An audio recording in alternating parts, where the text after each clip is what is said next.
You know, the people are amorphous and they're open to propaganda. And these people are expected. You believe that propaganda was a very large aspect of the yellow movement? They have always been like that. Even during the time of your father, we were. They have people in all the media outlets. In your view, has the role of the media increased or decreased over the years? It will increase, especially with the speed of communication now. Well, we have the cell phone, the social media. You can read the news on your telephone. In your cell phone, and you can also text your opinion. They can manipulate public opinion. Even the surveys will be suspect at that point. Well, the surveys have already become a little bit are taken with a grain of salt already. Correct. So I guess that is a distinct possibility. So despite the fact that all of these things, the performances of those who ally themselves with the yellow group have been dominant, do you feel that dominance will still for the last 30 years? Do you think that dominance will continue? I do not know whether they're dominant. But, well, not now, but they have been. You know, if they have a smartmatic.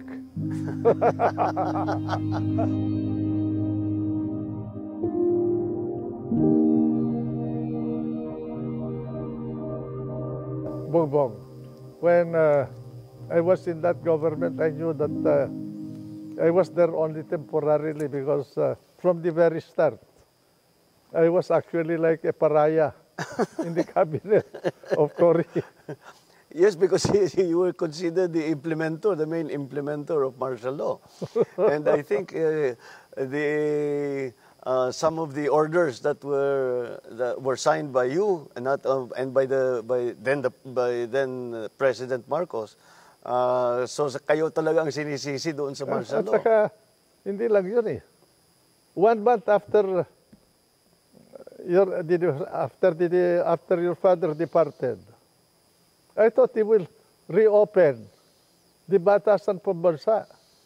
No, he did not reopen. What she did was to consolidate power unto herself by writing her own revolutionary constitution and assumed the powers, the executive power and the legislative power. The only thing she left was judicial power. In the face of all of this, I think we come to the question: how did you think Cory did as president? Did you think wala kami dito, so hindi namin alam masyado yung mga detalye. You know, Bongbong, having been involved in the cabinet of President Marcos, and I'm not saying this to denigrate anybody, I was dismayed when in my first cabinet meeting with Cory. He did not make any decision. He will say, oh, Tito, Gingona, Tito, ikaw naman magsalita. Mon, ikaw magsalita. Oh, Doy. Ganun. Well, no decision. And I realized finally, personally, I'm sorry to say this, but I realized in that first meeting that I had in that cabinet, that the president that succeeded Jordan did not know anything about governance. And it showed afterwards. Well, it wasn't. He was the ones governing the country was not Cory. Other people who were around her. Oh. Well, it's not surprising because if you look at her record, she has no experience or even inclination, as far as I could tell, for government work or public service. Yeah. Well, I do not know whether it is true that she was very fond of playing mahjong, and that's why.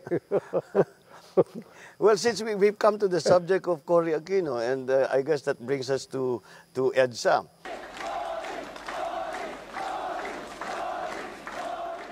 We've had more than one, we number them, EDSA 1 and EDSA 2. But this popular uprising has become already a part of the political narrative or the political the political methods of unseating a government or bringing a government down. In your view, is that a good development? Should it be part of the narrative? Should we choose our leaders this way? You cannot prevent people from marching in the streets to peaceably assemble for redress of grievances. That's constitutional. But in the case of the first EDSA, the question is why EDSA? Who decided that the event must be in EDSA? Cory did not decide that. None of the Liberal Party people decided that. They were all gone. They were in Cebu. While the drama in Manila was unfolding, Aquino was in the southern city of Cebu, continuing a post-election campaign advocating civil disobedience. It was there because we went to Camp Aguinaldo, right. And that is where the confrontation took place. Now, as far as we were concerned in the RAM, we never planned to involve the people. It was plainly, purely a military action, but with one condition, that we will not harm the president and his family. It just happened that it burst that day because of things that I do not want to discuss now, no? Involving a group of generals who had also a political plan. I do not know whether your father, I'm sure your father did not know, or your mother. But they had a political plan for the country. To establish an alternative government. From my point of view, I had to do something about it at that point in our history because I was involved with the military. I was the head of the Department of Defense. I did not involve the generals of the military because they were involved.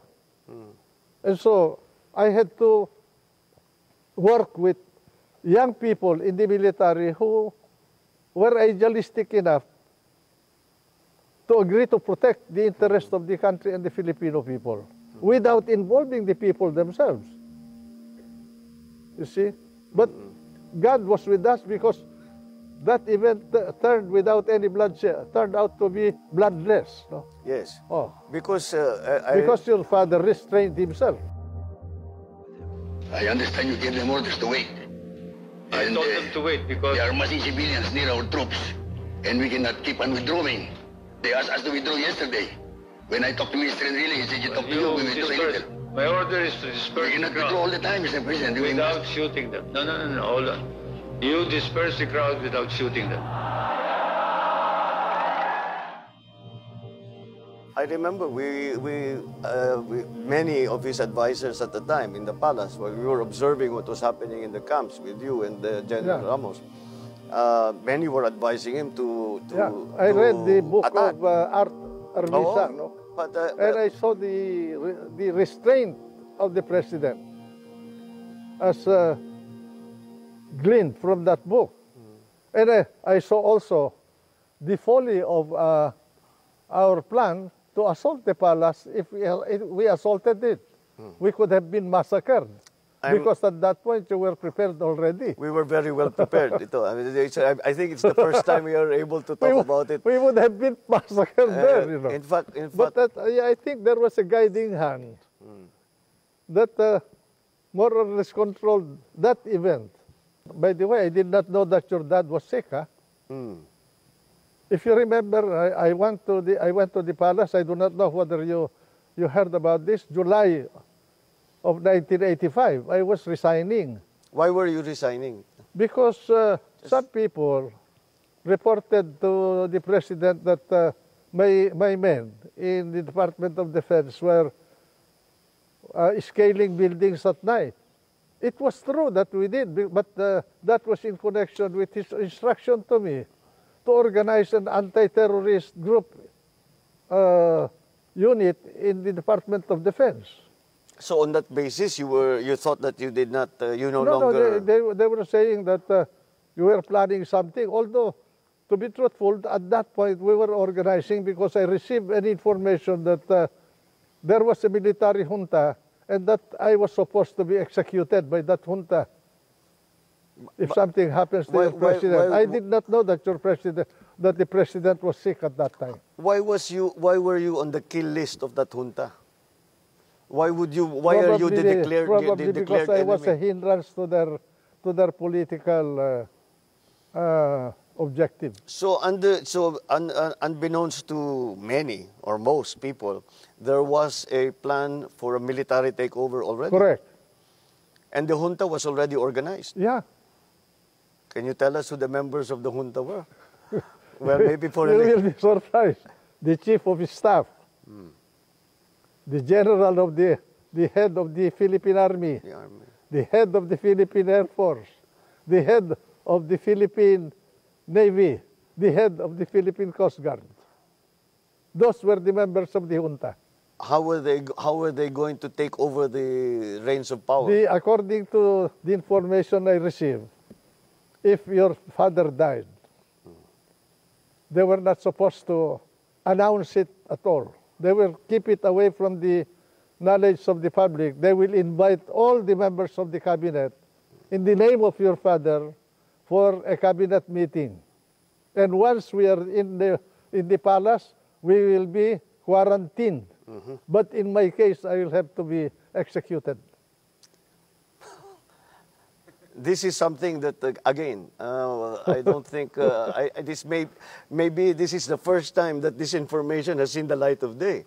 Well, so the uprising of what became EDSA was not a break with my father. It was an opposition to this junta. Correct. But it just happened that on the day we went to Aguinaldo, we were already going to be arrested by the presidential guards.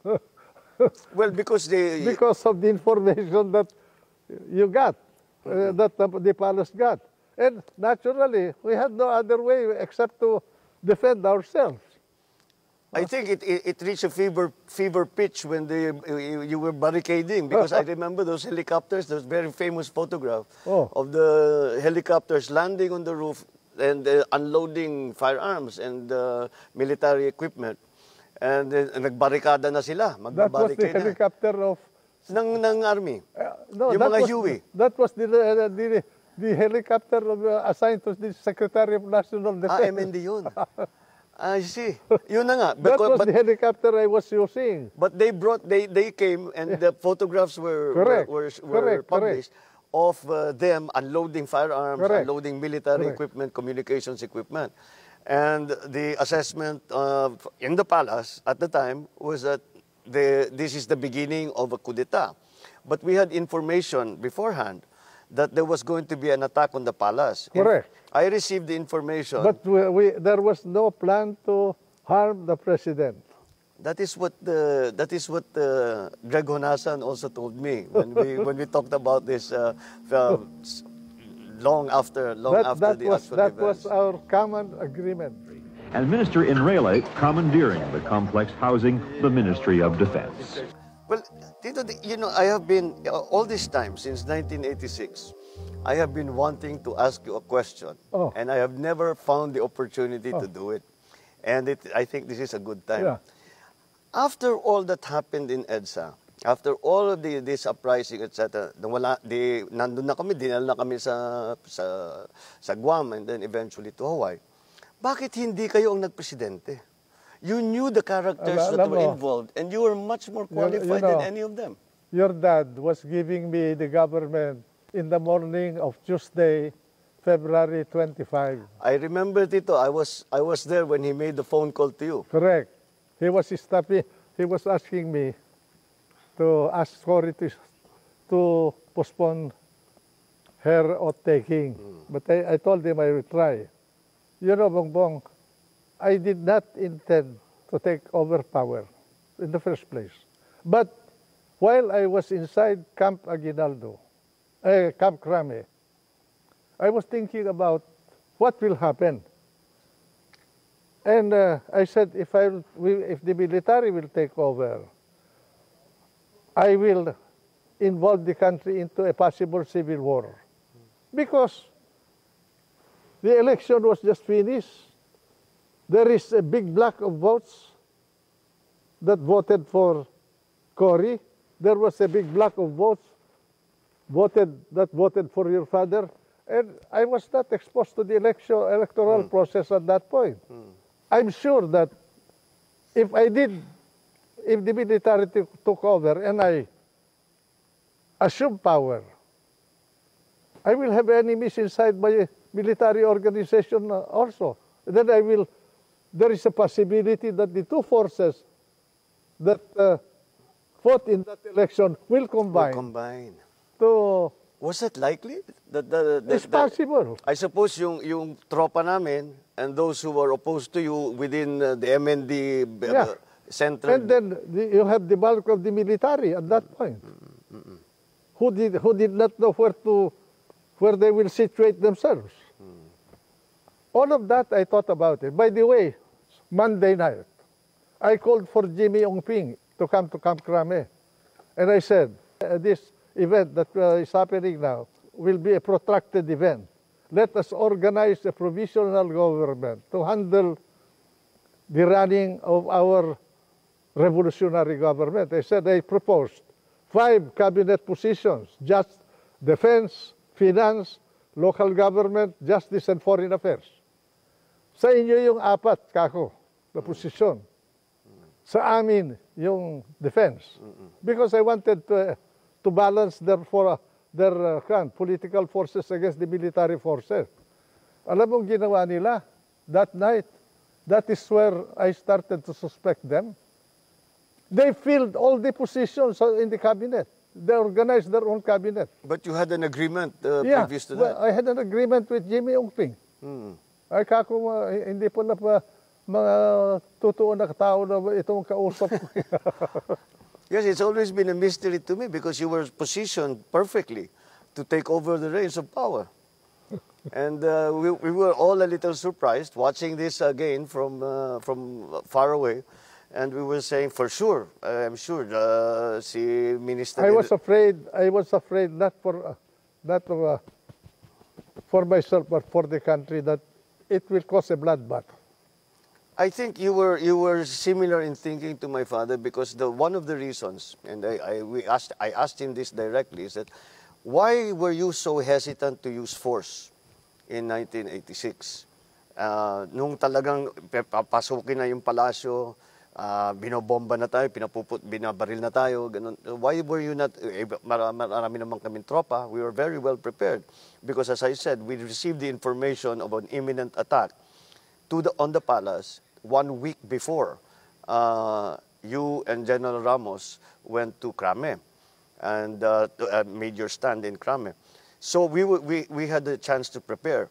So we were wondering, why did we not fight back with force? And he said that would have been the beginning of a civil war, which I think is exactly the way you saw it. And that afternoon of when you left the palace, I do not know whether you were with the president. I was. When he called me, first he asked me, do you have any troops around the palace? I said, Mr. President, we do not have any troops around the palace. I said, but there are people firing at us. Well, those are not our people. Can you send someone to help us to stop those firings? And so I said, I will send General Olivas there. Then I mentioned to him that I have just spoken to Ambassador Bosworth. Bosworth at the time. At the time. And then he stopped for a while. And then he said, can you call him back and ask him to make available to me the services of General Allen, Teddy Allen, so that we can leave Malacanang. I called up Bosworth after our conversation. I called up Bosworth, and I told him about the request of the president. After a while, Bosworth called me up, and he said, can you ask General Ramos to coordinate with Teddy Allen to help in the departure of the president from Malacanang? And that's what I did.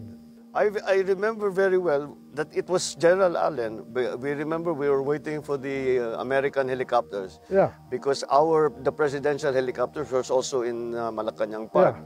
But they had already been strafed. So may tama na, so they were. But then the proposal was that they would send helicopters from Clark. They sent 2 big helicopters from Clark. And I remember when we crossed Pasig River, the officer who met us was General Allen.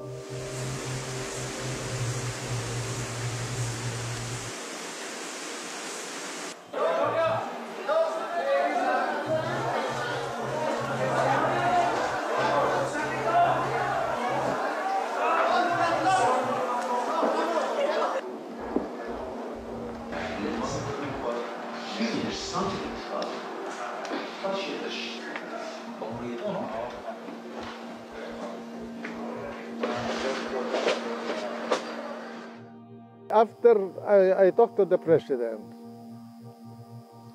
I rode to Wakwak, to the house of Josephine Cojuangco, the sister of Cory, because that's where she was. Cory was there. And then when I arrived, his whole cabinet, the people who became her cabinet officials were there, and Doña Aurora.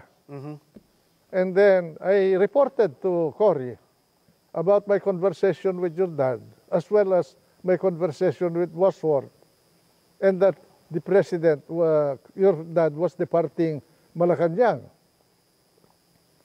And then Cory did not know anything about that event. She called Bosworth. And then I remember Cory saying, shouted over the phone, "No, I do not want him here. Let's take him out." That's it. I remember that. Yeah. I remember that. That was in the middle of the night already. We were already in Clark. The Americans were still did not know quite what to do with us. The original arrangement is that we will be flown to Ilocos. Cory requested that from Bosworth when I made the report to Cory. And because of the interregnum, the gulo at that point, probably the transmission of the information to the operating units of the American military was delayed. Well, we were awoken. Well, we hadn't slept, but it was in the middle of the night. I remember General Allen asked to see my father, and I said that he's resting and he's not in the best of health. And what is it about? And he sat us down and he said that we were surrounded by NPA forces. And that there were 2 columns of NPA units coming. There were no NPA. Well, that was already, they misinterpreted the Poway to Hawaii. that was what eventually became the joke. On that basis, they said, we have to fly you out immediately. And instead of going to Poway, and the excuse that was given was that we cannot fly to Poway because Poway does not have lights to land in the middle of the night. Because, you know, I knew that your dad had an intention of going up north. Because in the morning of Tuesday, he asked, if I go north, do you think I'll be protected? Of course, I told him. And if I get out of the country, can I come back? And of course, Mr. President, you are a president of the country, you are free to come back to the country. Those were my answers to him. Oh. So it was very much a decision at that time na ayoko dyan. Basta get him out of the country was then Cory's decision. Siguro sabi ni, nakinig sila kay Cory, yung mga Amerikano, because sabi niya, peremptory yung kanyang sabi. No, I do not want him here. I take him out of the country. Well, that seems to be the same report that we got. And actually, eventually, the Americans told us that we were actually said the instruction was that not to be brought anymore to Ilocos, but to be taken out of the country. So Tito, let's take all of this now. With this as the foundation of all of the as a historical background, context. The history was totally distorted to favor one group. And it is unfortunately continuing. That is why exercises Yeah. such as these are And, important. Little by little, the truth will come out.